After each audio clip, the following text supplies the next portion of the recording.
Diesel न दिल्याने पंपावरील कर्मचाऱ्यांवर तलवार व कोयता उगारला। पिंपराळा फाट्यावरील बोहरा पेट्रोल पंपावरील प्रकार पोलिसांनी केली दोघांना अटक। तलवार व कोयता केला जप्त।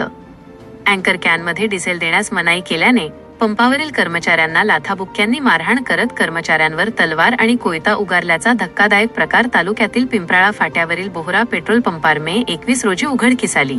या प्रकारामुळे परिसरात काही काळ दहशतीचे वातावरण निर्माण झाले होते। या प्रकरणी पोलिसांनी चौघांविरुद्ध गुन्हा दाखल करून दोघांना अटक केली आहे। तालुक्यातील खामगाव पिंपराळा फाट्यावर कुतुब बोहरा यांचे केके पेट्रोल पंप आहे। पेट्रोल पंपाचे मॅनेजर सागर दिलीप अवचार वय 32 वर्ष राखोलखेड यांनी मे 22 रोजी खामगाव ग्रामीण पोस्टेला फिर्याद दिली। त्यामध्ये नमूद केले आहे की मे 21 रोजी रात्री 10.30 वाजताच्या सुमारास अमोल जाधव, अक्षय जाधव, चेतन जाधव व एक अनोळखी इसम सर्वरा हिंगणा कारेगाव हे हातामध्ये तलवार व कोयता घेऊन पेट्रोल पंपावर आले व तुम्ही आम्हाला कॅनमध्ये पेट्रोल का देत नाही असे म्हणाले। यावर फिर्यादीने पेट्रोलचा फक्त इमर्जन्सी स्टॉक असून कॅनमध्ये पेट्रोल देता येत नाही असे म्हटले असता उपरोक्त चौघांनी पंपावरील कर्मचाऱ्यांना लाथाबुक्क्यांनी मारहाण केली। तसेच हातामध्ये तलवार व कोयता घेऊन भीती निर्माण करीत शिवीगाळ व जीवे मारण्याच्या धमक्या दिल्या।